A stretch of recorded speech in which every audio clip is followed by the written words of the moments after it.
Alright, hey there fellow game design enthusiasts, and The welcome back. experiment is nearing its We are conclusion. continuing off where we Players left must off, enter the that's an quiet awkward way to behind say the that, at test chamber view of the 18. day, and then We are enter getting, the as cave. Gladys just said, pretty close to the end of, well, the main section of the test chambers, but as we all know, because you have played this game already, it gets interesting. Alright, so let's just take a look at this. Test chamber 18, or the test chambers in test chamber 18, are probably some of the most involved. They have as well, this thing shows it very clearly, they have tons of elements all working together, and they're kind of like the amalgamate, I think I've said amalgamation too many times, the amalgamation of like basically everything you've learned into the some of the most complex puzzles we've had to do so far, that just have the most moving parts and sections to them. But they're still very well designed, and while they allow the player lots of freedom to screw up, as any good puzzle should, they are also very carefully designed, and as you'll see, they help the player sort of make sure that their mental process is all right as they go through everything. So, start off this one, it's very simple, players should figure this out in no time, just drop like that, that's no problem. The only way to get through there is to place the portal beneath your feet, so if for some reason you've managed to go through without realizing that the area directly beneath your feet is a viable place for a portal, you have to do it there. But most players have done this by now. So now you get another one of these things in here, a little behind the scenes tour. Not that much special in here, no real writing or anything, but you get to see some stairs and water and stuff. Anyways, you can go and explore around in there. This is the third one we've seen. This up here, though, this players already pretty much know how to do. This right here, they haven't really encountered this yet, and there is a very specific reason why this is put here. So the player hasn't really experimented with jumping into a wall in order to enter a portal. We've walked through a wall to enter a portal many times. We actually did that the first time we got into a portal, or went through a portal, but we've never jumped into one on a wall. And that's what this is here. This is our first exposure to that. So they'll realize, okay, I gotta put one up here, but I can't like go back. There's nothing here I can use. There's nothing in here I can use. So the only place you can get through is here. And so the player might die a few times, but they'll experiment a couple times and eventually realize that you can just sort of jump into a portal like that. Oh, that was close. And then come out where you want to. I mentioned that this is a very deliberate thing here, having to sort of train the player in that. I mean, it is just one of the natural things that the player should learn about using portals. It's just part of the world. But in the very beginning of the escape sequence, when you are on the platform moving towards the fire, that is how you get off that platform. You have walls on either side that are portalable, and you hop into one of those walls. And so this is training for that, to make sure that when you encounter that, it's not the first time you've seen it. You have encountered jumping into a portal on a wall. And that it also felt like the most natural way for it to look like a legit. I mean, we'll get there later in this video probably, or maybe the next video. But it felt like it just looks like the most natural way to do the escape. You can't just have something like very deliberately set up the way it is for most of these test chambers. You have to have something that looks like you're breaking the way that chamber is supposed to use, and the way it's supposed to use is you just sit on the platform and die. So it has to look like you're doing something that feels sort of like wrong, and you're breaking the way the chamber is supposed to be used and jumping into a wall. It sort of feels like that. It's not like dropping it beneath your feet or just walking into it on a wall. It feels a little weird, and that's intentional. That's how it's supposed to feel, because you are sort of not doing what GLaDOS wants you to do. Anyways, this one's pretty simple. And then up here, these are all relatively straightforward. You'll notice that the order that you have to get these in, they've done this before, reflects the opposite order that you need to solve things. And this is very intentional. So you know that your final goal is to get through here, because that is the first place you have to get dropped in order to get up over there, which is where we're going right now. You have to go by the place where we eventually need to go. And you'll see, okay, I can't get through here. How do I open this? So you go, oh, okay, there's something over there that will let me open it. And they realize they just need to fling over there, and they'll do that. They'll fling over there. And you'll notice you actually hit the button as part of your fling. Makes the sound effect that way you don't accidentally pass it or something, because it could be difficult to see from down there. But you very distinctly pass it. You hit it as you pass it, so you hear the sound effect and everything. And then you see, alright, so this button, opens that door. There's nothing over there I can do. So I need to get a cube somewhere to put on here. There were no cubes back there, so probably in here. And so you'll notice this is the opposite order that you actually do it in. Instead of putting you in somewhere getting a cube where you don't know why you're getting this cube and then seeing a button, okay, this button, but what does this button do? And then seeing the door and going, oh, so now I walk through the door. You do that in reverse. You see the door and you go, okay, I know I need to get through this door. How do I do it? Ah, there's something over there. Okay, what's over there? Oh, the button. How do I push down this button? Oh, I need a cube. So what's through here? Ah, a cube. And that's where we get to. It's designed so you always know what your final goal is, and then you just, as you're going about doing stuff, you're just doing side stuff to accomplish that main goal. In this case, getting a cube to press a button to go through a door. And by presenting it in the sort of reverse order like that, it makes that clear. So players can peek through. This is a pretty complex chamber. And you actually do get a little warning of the turrets, and that's part of what this is here for, that they will fire at you as you look through here, so you know, okay, there's turrets, I gotta be kind of careful. And most players will open this and walk through, and they'll probably get shot the first time until they figure out where the sweet spot is. And there's some areas over here, and I think there might be one over there. I'm not quite sure. But there's some areas you can stand where you won't get shot. But players, that thing will go, and they'll go back and they'll realize, oh, right, now I'm trapped. But they can see the cube over there. Okay, that's the cube I need to get over there. There's a cube dropper. It's very obvious. It's actually pretty well lit, so you can see it. Draws your attention, you know, okay, I need to get over there. How would I get over there? On this platform. Now, that's not actually true, but that's what it looks like right now. And that's another very intentional design thing. This is sort of going off to the side from what I'm doing right now, because we'll get to that later, but it's important. What the player thinks right now is they see the cube, they think, alright, I need to get over there. How do I get over there? Aha, moving platform. So I need to activate that moving platform. How do I activate the moving platform? I'm going to get this pellet thingy in there eventually. So what players will what they're thinking in their mind is, oh, I can get to that cube easily just by hopping on this moving platform and getting up to the cube. Now, the platform is set up so you can't do that, but the way this is set up, the puzzle is divided in two. This chamber, there's a lot going on here, and there's a lot for the player to try and keep track of. But if you play this, you know this. The actual solution is that platform doesn't go far enough. You actually have to drop to that lower cavity down there, and then press this button, which opens this up, which makes an angled platform that you can put something in and do a gigantic fling over to there, and then that gets you the cube. But that's the second part of the puzzle, and the puzzle is designed so you don't have to even think about any of that right now. All you are thinking is, alright, I'm just going to get on this platform and get the cube. And then once you get on the platform and start getting the cube, you realize, alright, I've gotten farther, I've gotten down there, which I was not able to do before, but I don't quite have the cube yet. And so this puzzle is very intelligently divided into two parts, without the player even noticing it. There were two parts here, but they solved the first part, not even thinking the second part needs to be done.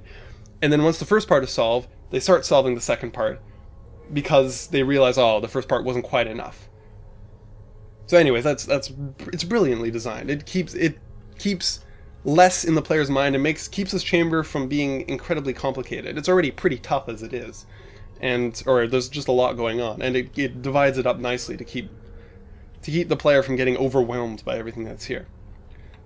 Also, closing this off is useful to sort of mentally divide the player from what they've done before, to make sure they know, alright, this in here, we're trying to get that cube, but this in here is an isolated puzzle. I don't need to worry about anything else out there. All I need to know is I need to get that cube out of this room. But by sealing this off, they make sure to sort of mentally isolate the rest from here. They don't have to worry about the possibility of missing something. Maybe they missed a cube on their way here. They don't have to worry about any of that because they're stuck here. And it's designed like that. So the player knows, alright, everything's in this room. I need to get that cube.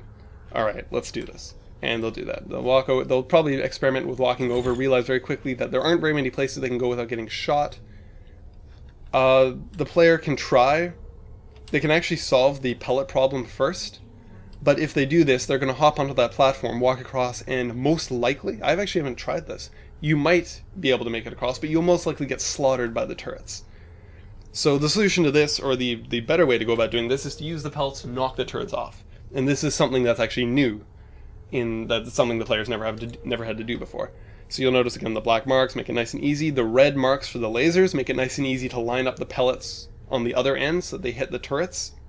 Again, this lining, I mean, if you can try here, putting the pellets in places to knock the turrets that aren't where the lasers is, just from one of the three other sides. And it's hard. You have to sort of try and guess and check along here to figure out where it goes to hit that guy, and it's just annoying. And as a game designer, you want things to be challenging, but you don't want them to be frustrating. And guessing and checking along the wall is frustrating, not challenging. Well, I mean, it is challenging, but it's challenging for the wrong reasons. It's challenging because it's frustrating, not because it's mind-expanding or anything like that. So anyways, the player will hopefully realize that if they try and walk out here and even get close to this thing to walk on it, they're going to get slaughtered. So they'll realize, okay, I need to knock these off. So I think I'm too late with this one. Oh no, there we go, cool. And so you just have to one by one take out each of these 4 turrets. Just by lining them up like that. It's fairly straightforward. That one I lied, I'm doing it from the other side. And then like this. Oops. Let's wait for this thing to calm down. It's also worth noting that if you solve the pellet section with this thing first, with the receiver, and then try and go through, you don't have the pellet anymore to use to take out the turrets, which could very potentially be a problem. So the player might actually have to reset there. But most players they'll walk out here and they won't even get out here before they realize, like, just to examine that, okay, I'm not going to even be able to make it across unless I take out these turrets somehow. And so they'll take out the turrets. Now, you can also take out some of the turrets, but not all of them. For example, this one you can take out just by putting a portal here and dropping down, just jumping down onto the platform and taking it out like that. But, I mean, it's really up to the player. Some of them you can't do that, though. This one, for example, there's no real way to get up there. You can do some really fancy stuff with, like, putting a portal here and then doing a drop down to there and shooting yourself up out of that blue portal onto the platform, but it's not really worth it, and sometimes this puts you in the line of fire of other turrets. The pellets are just the better way to do this, and they're the way that the player will probably realize. Alright, so the next section, the next step to this is to solve this pellet thing. So let's just line that up with that and there. You'll notice that this is extended to the wall, again, to draw attention to it. Make sure you know that that's where you need to put the portal. And then they need to figure this out here. So I'm going to get rid of that because I want to talk for a second. This is set up far enough away that it gives you a delay and it gives you enough time to get up to that button and press it, because in order to get up to that button, you've got to clear the portals that you placed in order to get this pellet through. So you need some delay in which the pellet is still flying, but you can move your portals around in order to get up there. And the solution to this, of course, is just to put one here and one like there. And then you can, from here, if you lean out a bit, actually press the button. And you notice that the door does not stay open very long. Again, the side is glass, you can very clearly see it. If it wasn't glass, it'd be very hard to know what's in there and to realize, oh, there's a pellet thing. That basically has to be glass, otherwise the player's going to have no idea where this pellet is supposed to go to activate this. I mean, you can see it goes in there, but still, it'd just be guessing. Having glass is pretty fundamental. So anyways, the idea that you can just press a button basically without even... You could jump if you want. Whoa, I've never done that. You can jump if you want, but you don't have to. You can do it just sort of leaning out through the portal, and that's... I don't know if that's new, but it's probably something they haven't done before. Alright, let's actually solve this. Let's put that there, that there. Let's wait for that to pass through, and then you have a little bit of time here in which to do this. Just sort of jump out. Oh, I missed. Alright. You will have to wait for me to get that again, unfortunately. Alright, so like that. Let's wait for that to pass through, and it's through.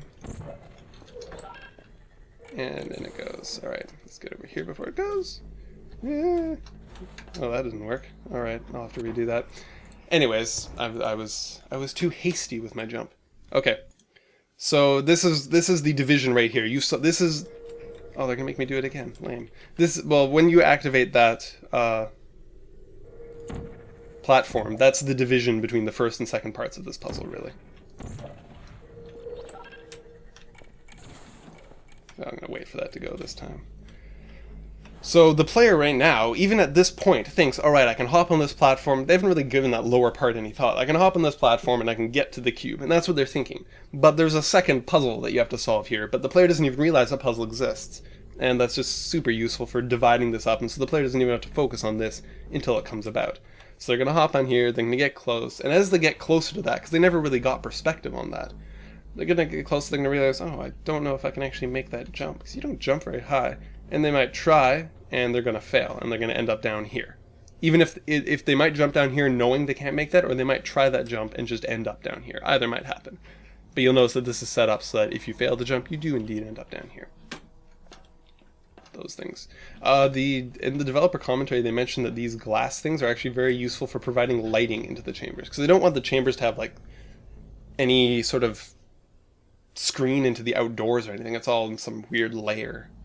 But they didn't want lights either. So they have these sort of squares with light coming in, and they have these windows, which not only provide a sort of implicit story element or something creepy to make you think that people are watching this, but they are watching you. But they also provide a convenient source of light. Anyways, so the next thing to do here, the player will get here, they'll sort of not really know what to do, but they'll see the button, they'll think, alright, let's press this button, see what happens. And they'll see, oh, that opens up. Alright, so I can get out now, but I still need to get up to the cube. And so the mental leap that the player needs to make here is, of course, I'm just going to wait for that to go until the next one, that they need to use that to do a gigantic fling. And the player, as they came through into this chamber the first time, probably didn't notice that that door thing comes out and makes an angle that would be useful for a fling. They probably don't even notice this. They're just thinking, all right, this door is opening, it's a weird door, and I can go through it, and then they see the rest of the chamber and they're all distracted. But when you're sitting here watching what happens and notice that this area is situated so when you press this button, that door is in your view, you're not going to miss it. But when they do this, it becomes clear that, oh, okay, so that's what that is, has a secondary purpose. It's actually making a nice little thing for me to jump on. And I'm just going to solve this right now. You know how to do it. Like that. And that gives you over here. Gets you over here. And then from here, you can take the cube and jump down onto that. And then they're going to have to do this, or half of this, one more time in order to get it back through the door. And so this is the second half of this puzzle. Again, with that sort of that platform down there on the left where I have the orange portal right now, the player might not have realized when they came in here the first time that that even existed. They might have sort of come over here, but they'll get shot over here initially, as you can see by my entrails. They might not even know that it exists, but when they're standing over there looking up at this over here, that is within the field of view. They can see that that's there, and they will realize, all right, I need to actually do a fling, as I just did. All right, and now, no, am I going to miss it? Okay, good, I didn't. And then what you need to do is just go back to that button so you can open the door and go through with your cube, which you now managed to find. So let's go through here, let's put one here, let's put one there, and let's hop on through. And through you go, and you've solved probably one of the largest, or at least most complex chambers in the game, at least in my opinion. And you'll notice that it's set up so when you come out of here, you immediately see the button. So if you've sort of forgotten what was going on here and just sort of stopped and focused on getting the cube, you're going to see this button now. Oh, right, that's why I got the cube. I needed this button. You'll press on the button. You'll see, all right, yeah, I'm going through there. Okay, I remember what I was doing now. And it just doesn't really matter how you get over there. And through we go. All right, this section here, this is kind of interesting. I could be wrong, but I think this is your first required exposure to flinging yourself out of a horizontal floor upwards using portals. I could be wrong, but I think this is the first time you do it, and you have to do it in a very interesting way. Now, there are actually a couple different sort of variations to solving this. I mean, the fundamental one is the same. You use the platform, the horizontal platform, the floor. Why am I stumbling on that? To fire yourself upwards using a big drop, and that gives you height so that you have a vantage point on these platforms here, which are portalable, and you can place a portal in there and then fling yourself up out of there and just keep working your way up. And not only are you being taught that you can use this to gain height, flinging yourself upwards, I don't know if fling is the right word here, but I'm just going to use it, flinging yourself up out of a horizontal floor. Not only you can use that to gain height, but you can use it to get a vantage point over something that, and this will allow you to place a portal that was potentially not visible before. Like these ones are. These are portalable surfaces, but I can't place portals on them right now because I'm underneath them. As soon as I use that to fling myself upwards, I will be above them and therefore can place portals on them. And so that's a new thing. Doing something in order to give yourself a better view that allows you to place a portal that you need. So, now the best solution to this, I'll see if I can get in one go, usually I screw up, is just to do this. So let's try this. Drop down here, use this. I told you I'd screw up. And you'll notice these walls here are there so that if you do exactly what I just did and screw up, you still have a way to get out. Same with the ones here. If you drop down and didn't place a portal, those are there so that you're not totally screwed. You can sort of put one here and make your way out. But anyways, let's see if I can get this in one go. Because I am not actually that good at this game. Anyways, so it's up, and then you get the vantage point. You go through there, and you just keep doing it over and over, using your vantage each time. Now, fortunately, in Portal, there isn't very much air resistance. So, Well done. now I know I could have alternated portals, and that would have been a little easier rather than firing two, but whatever, it's the same thing. But the, what was I going to say? Gladys is distracting me. I have the volume up too high. Anyways, you'll notice there's there we go, very little air resistance.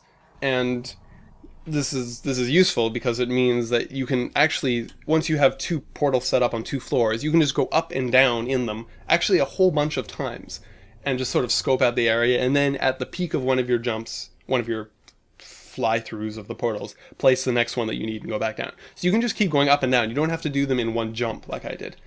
Now, when I first played this game, the way that I actually solved it... Oh, I want to do this. This is cool. Huh. Oh, no, I'm not going to make it. Oh, yes. The way that I actually did it the first time I played through this game was different. And I got this first one. Let's see if I can recreate it effectively. Like this. And then I placed something there. And then I didn't land in there. I didn't think of that. I just said, okay. So I got one up there. Okay, that's what I need. Okay. So let's go through like that. Yeah. Whoa. That's not what I did. So I go through like this, and now I'm up here. Okay. And then I didn't die. I actually did it properly. Let's pretend I didn't die. But I'd walk out onto that platform, and then say, okay, what can I do from here? And then I placed a portal back down here. So I had one up on the platform, one through here. I'd pop out here, and then place the blue one down here, drop through, and fire myself up. And then I just repeated this slow process for all of them until I got to the second to last one. This one. Oh, sorry, not that one. I think that's the solution. This one.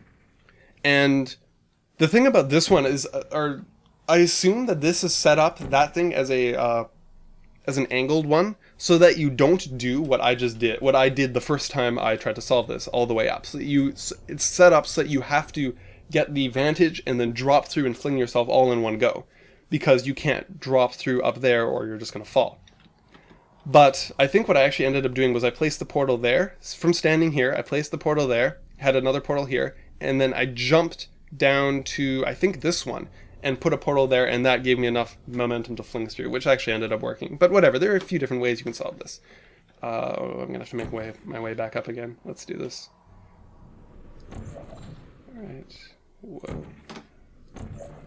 But this is pretty fun. Even just ignoring the mind-bending puzzle aspect of it all. This is pretty cool, flying at such ridiculous speeds. It's pretty awesome. Alright, and that solves test chamber 18, quite possibly the longest and most involved of the test chambers. Alright, I am going to return for test chamber 19 later.